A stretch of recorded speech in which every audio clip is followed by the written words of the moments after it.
hartanya sedikit.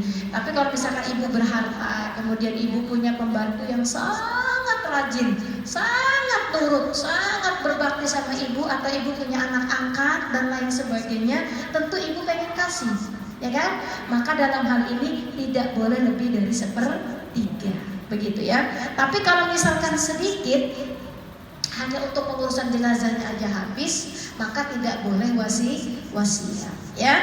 Kemudian pelajaran selanjutnya adalah di sini kita pahami adanya bukti mukjizat dari baginda Rasulullah Shallallahu Alaihi Wasallam.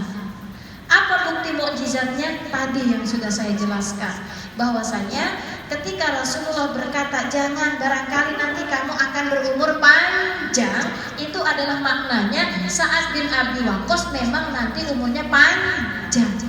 Itu adalah bukti daripada mukjizat. Mukjizatnya adalah menjelaskan sesuatu yang akan terjadi, pasti terjadi.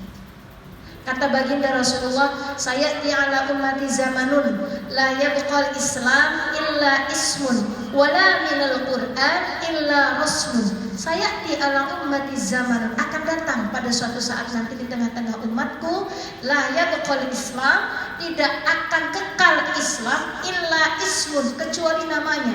KTP bahasa kita ini. KTP-nya apa? Islam. Salat agak, zakat agak. La yabqal Islam illa ismun wala minal Qur'an illa rasmun, dan tidaklah Al-Qur'an kecuali hanya tulisan. Terjadi enggak, Bu? Terjadi. Quran punya enggak masing-masing rumah? Punya. Siapa yang baca? Lemari.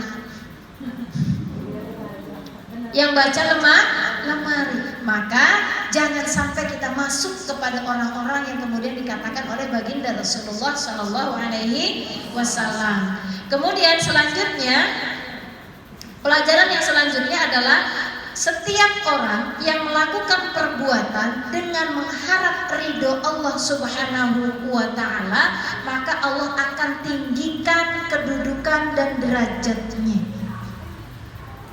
Ini yang kemudian dikatakan oleh baginda Rasulullah kepada Sa'ad, jangan, kamu gak tertinggal kok kalau kamu melakukan perkara sesuatu, bersedekah sampai masuk menyuapi istrimu dan tidak ada harapan lain kecuali ridhonya Allah, maka niscaya Allah akan tinggikan derajatnya. Bu, sampai sekarang kalau misalkan ibu itu ya harusnya begini, suami istri itu harusnya makan itu sepiring berdua, suapin suaminya, suapin istrinya, tapi jangan di hadapan anak. Tapi di hadapan anak juga boleh kalau untuk pendidikan posisinya. Kenapa? Karena suapan suami kepada istri itu sedekah. Dan tidak ada yang ia harapkan kecuali wajhullah, keridhaan Allah, kecuali balasannya adalah meninggikan derajat. Bu, saya kalau makan itu bukan pakai piring, Bu, pakai nampan. Saya beli nampan, Bu. Anak saya kan 4, yang satu kan belum makan. Jadi nampan itu buat makan bersama 5 orang. Nampan, kita pakai nampan, piring ada. Ya piring ada, tapi pakai nampan. Kalau anak-anak lagi nggak ada, itu biasanya berdua sama abinya.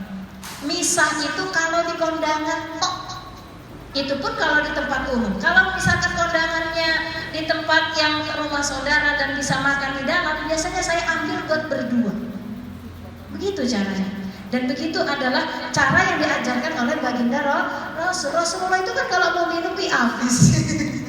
Rasulullah itu kalau mau minum itu ada, tenang aja. Contoh, Rasulullah itu kalau mau minum itu bekasnya Aisyah diminum. Ya, itu Rasulullah kalau mau minum itu diputer gelasnya sampai ketemu bekas dari bibirnya Aisyah. Itu romantisme Rasulullah sama istrinya. Lah suami kita, kita kasih apa yang minum lah, gitu kan? Ajarkan itu. Bahwasanya sedekah itu bentuknya macam-macam.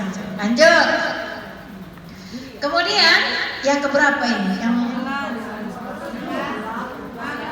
9, Bu. 9. Oh, udah jam 11. Oh iya, satu lagi pelajaran. Yang terakhir. Pelajaran yang terakhir adalah baru masuk.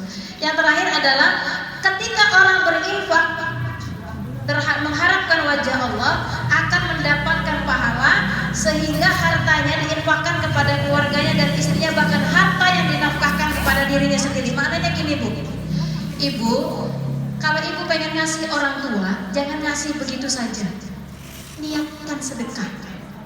Biasanya kan kita kalau ngasih orang tua ngasih aja gitu kan, ngasih ke anak ngasih aja kan, ngasih buah jajan ke anak ngomong, ya Allah tidak lain dan tidak bukan ini adalah sedekah. Ya Allah saya ingin sedekah kepada orang tua saya. Boleh nggak? Boleh. Dan ini adalah rujukannya. Mungkin itu ya Bu ya, karena sudah jam 11. Mudah-mudahan ini bermanfaat. Besok kita lanjut ke hadis yang ke-8. Dan subhanallah tuh berkah ngaji. Kalau nggak ngaji nggak dapat berkat Bu. Ya, dan mudah-mudahan kita semua selalu diberikan kesehatan oleh Allah dan kekuatan oleh Allah untuk terus istiqomah dalam menjalankan kebaikan-kebaikan dan perintah yang Allah berikan kepada kita. Mari kita tutup dengan sama-sama membaca istighfar 3 kali. Astagfirullahaladzim, astagfirullahaladzim, astagfirullahaladzim. Dan kita tutup dengan doa kafaratul majlis. Subhanaka Allahumma wa bihamdika asyhadu an la ilaha illa anta astaghfiruka wa atubu ilaik. Ila liqa fi amanillah. Wassalamualaikum warahmatullahi wabarakatuh.